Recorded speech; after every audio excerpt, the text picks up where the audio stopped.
चित्रको लागि चिठी लेखेपछि उसले पठाउने काम पनि भयो। उसले मेरो चिठी पायो या पाएन त्यो समयको गर्भछैमा छ। केही दिनपछिको कुरा हो। म आफ्नो कोठामा बसिरहेकी थिएँ। त्यही समयमा मेरो घर नजिकै रहेको छिमेकी काकाको चिया पसलमा चिया पिउनका लागि आएका केही मानिसहरूले मेरो र चित्रको बारेमा केही कुराहरू काटिएका एक्कासी मेरो कानमा आवाज गुन्जन पुग्यो। मैले यसो झ्यालबाट आँखै झ्याल बनाउँदै के कुरा को मानिसहरूले कुरा गरिरहेका छन् भनेर हेरेको त त्यहाँ त हाम्रै गाउँका छिमेकीहरू पो रहेछन्। तिनीहरूले कसैले चियाको गिलास हातमा लिएर यताउति घुमिरहेका थिए त कसैले हातमा चुरोटको ठुटाहरू हातमा समाएर चुरोट तानिएका थिए भने कोही मानिसहरूले चाहिँ त्यत्तिकै बसिरहेका र कोही भने यताउता घुमफिर गरिरहेका देख्न सकिन्थ्यो। तिनीहरूको बीचमा विभिन्न कुराहरू आपसी गफ चलिरहेका थिए, जसमध्ये एक कुरा चित्र र मेरो बारेमा पनि कुरा उठाउनु भएको थियो। होइन, त्यो ऋतुवा आजभोलि कहाँ जान्छे, कहीँ देख्दिन। चित्रको र त्यसको माया छुटेपछि हामीसँग कुराहरू पनि गर्दिन। राम्रोसँग के भयो तिनीहरूको बीचको कुराहरू? कसैले कुरा उठाउँदै भन्यो, खैके यो माया प्रेम भन्ने कुरा पनि अचम्मको छ। कसको छोरा कसकी छोरी जो कोही नाता साइनो छैन, तिनीहरूलाई एक अर्काको यत्रो पेट चिन्ता गराउने यो माया पनि के हो भन्ने विचार हो। आखिर यो कहाँबाट उत्पादनमूलक भएको होला? हास्यास्पद स्वरूपको ठट्यौली पाराले केही अर्धवैश्य मानिसहरूको आवाज गुन्जियो। त्यही त भने, हेर न, आखिर यो जुनीमा मानिसको लागि किन यो समस्यामाथिको समस्या थपेको होला भगवानले पनि? त्योभन्दा बरु पहिलेकै हाम्रो पालामा बुबा आमा गए मागेर बिहे गरेको राम्रो हुन्थ्यो। दिगो पनि भरपर्दो पनि। केही समस्या आए पनि भन्न बोल्न सजिलो हुन्थ्यो। हेर त आजकलका ठिटाठिटीहरूको यो हालत। आफ्नो पाको उमेरको कदर गर्दै बुढा बाजे खोक्दै आफ्ना शब्दहरू मुखबाट निकाल्ने बेला अड्काई बोल्नुभयो। हामीले पनि उनीहरूको जस्तो माया गरेर बिहे गरेकै हौँ क्यारे। यिनीहरूले कंसतिर माया मारेर प्रेम गरेका होलान् र यहाँसम्मको जटिलता आउने गरेर जीवन मृत्युको मुखमा पुर्याउने गरेर अर्धवैश्य मानिसहरूको आवाज गुन्जियो। साथमा अन्य त्यही उमेरका मानिसहरूले पनि होमा हो मिलाउँदै भनिरहेका थिए, हो नि दाजु, काका, भाइ, यिनीहरूको कसो माया बसेको होला भन्या। त्यही त हेर त, 6 महिना भन्दा बढी रहेको समय नाग्नै आँटिसक्यो। अहिलेसम्म पनि कस्तो हालत बनाएकी बिचारी ऋतुले। होइन साथीहरू, माया जब एक होरो लगाएको हुन्छ त्यो मायाको केही मतलब हुँदैन। तर जब माया दोहोरो लागेको हुन्छ त्यो मायाले मानिसको जीवन सङ्घारलाई पनि नर्क बनाइराख्न केही बेर लाग्दैन। तिमीहरू आफै विचार गर न।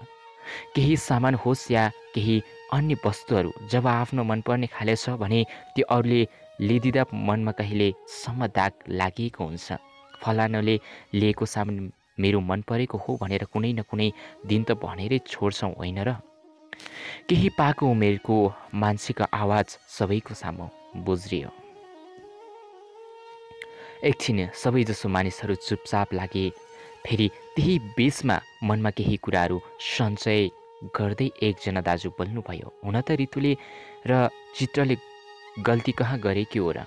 यो पुरै विश्वास नै माया प्रीतिमा अड्किएको छ। यो सृष्टि पनि त्यही बाट चलिरहेको छ, जसबिना सम्पूर्ण प्राणीहरूको विनाश नाश हुन जान्छ। हामीहरूको वंशावली बचाउनको लागि पनि यो सबैको लागि अति जरुरी छ। तिनीहरूले माया पिरती लगाएर गल्ती गरेका होइनन् कि चित्रले ऋतुलाई सोझी ठानेर यो सब काम कुराहरू गरेको हुनुपर्छ, सायद मेरो विचारमा। हेर त बिचारी ऋतु हाम्रो यो पुरै गाउँकै सबैभन्दा सोझी र इमान्दार केटी हो। त्यो ऋतु भन्दा सोझी केटी पाउनका लागि अर्को जुनी फेर्नु पर्ला। अब केटीहरू त हाम्रो गाउँमा हजारौँ हजार छन्, तर यो जमानामा यस्तो इमान्दारी, इज्जतदार, दयालु, सबैलाई आफ्नो आदर सम्मान, बोली भाषा, वेशभूषा आदि सबै काम कुराहरूमा आफूलाई कन्ट्रोलमा राखेर गर्छिन्।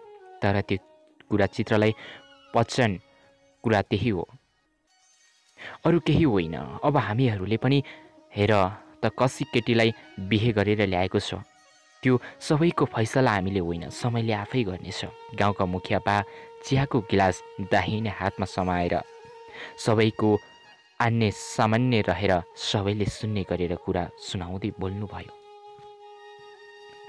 केटी त उसको काका कि साहिली दाजुको साहिला काकाकी छोरी रहेछ, नाम भने जमना रहेछ। केटीको जे होस् राम्रोसँग घरजम गरी खाओस्, हामीहरूको लागि यही ठुलो कुरा हो।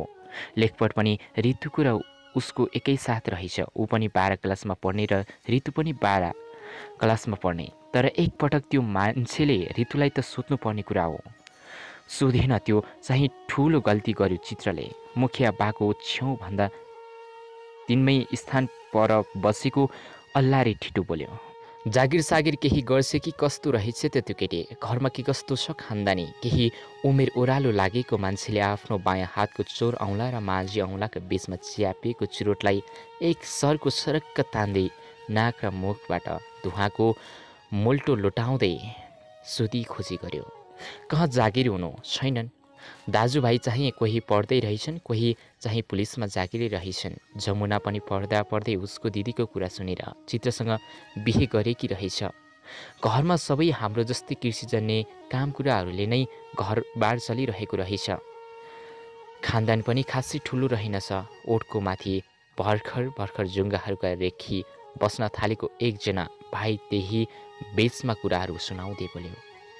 या अरूका कुरा किन चाहियो र हामीलाई? आफ्नो आफ्नो जीवनमा बेग्ला बेग्लै सुख दुःखहरू हामी सबैको जीवनमा रहेका छन्। ऋतुको जीवनमा पनि त्यो समस्या मात्रै आएको हो, कुनै ठुलो कुरो भएको होइन। केही मूर्खतापूर्वक कुराहरू गर्दै बडा जोसका साथ एकजना रिसालु दाजु बोल्नुभयो। जे भए पनि गाउँकै काजीकी छोरी हो, हाम्रो नाइके नै हुनुहुन्छ यार ऋतुको बुबा। बिचराका इज्जत कहाँबाट कहाँ पुग्यो। कठै बिचरा ऋतुका आमा बुबाहरूको हालत हेर त। हिजो आजका दिनहरूमा पहिलेको जसरी हामीहरूसँग पनि बोल्दैनन्। छोरीले त्यो हालत गरेपछि हुन त कसरी, कुन मुख लिएर बोलोस्? बिचराको कहाँबाट कहाँको अवस्था आइपुग्न पर्यो। आज यो दिन पनि देख्न पाइयो। हेर त बिचरी ऋतुका आमा बुबाको त्यो हालत। झन् ऋतुको दाजुभाइले त हामी नै यो गाउँको सबैभन्दा गण्य मान्ने भनेर हामीहरूलाई खुब बात गरेर भाउ खोजी खोजी गिद्धे घिर्न बात लुटाउने गर्दा थिए। तर हेर त बिचराहरूको हालत। आजभोलि खै कहाँ पसे ती जङ्गलका शेरहरू, कुन दुलामा मुसु बनेर।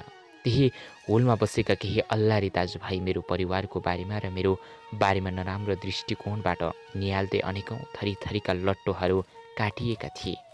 कोही कोही भनिरहेका थिए त कोही केही, ओहो मेरो जिन्दगानी थुक्क, म पापिनी आकुल राम्रोसँग जिउन सकेन। तर साथसाथै पुरै परिवारको खानदानलाई पनि एकै झड्कामा माटोमा मिलाउन पुगेछु मैले। उफ, अब म के गरौँ, कसो गरौँ? हे भगवान्, केही बाटो दे मलाई। यिनीहरूले मेरो बारेमा अनेकौँ थरी थरीका कुराहरू काटिएका थिए। यता मेरो मनमा तिनीहरूको हरेक शब्दले घरिघरि वज्रपात भइरहेको थियो। आफैलाई बिचल्लीमा परिरहेकी थिएँ। मनमा नै आफैलाई सरापिरहेको थिएँ। अब म बाँचेर केही काम छैन। मैले यो समाजको अगाडि मुख देखाउने कसरी? म के गरौँ? म कहाँ जाउँ?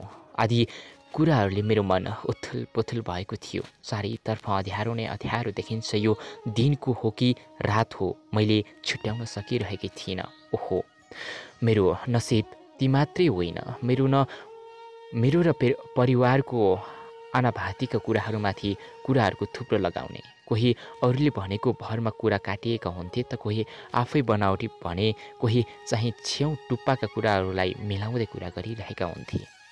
हरेक मानिसको मुखबाट पाइलै पछि फरक फरक कुराहरू सुन्नमा आउँथ्यो मेरो र चित्रको बारेमा, अनि पछि मेरो घरको खानदानीको बारेमा।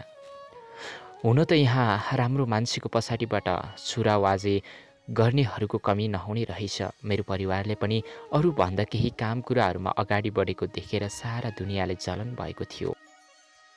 त्यही माथि भइहाल्यो आज के खोज्दी कानी आँखो मेरो कारणले गर्दा। गाउँले जीवन सबैको पुरानो सोच चाहिँ त्यसमाथि अन्धविश्वासको भूतले कहिले छोड्थ्यो र यो समाज कल्याण मानिसहरूको मानसिकतामा। उफ।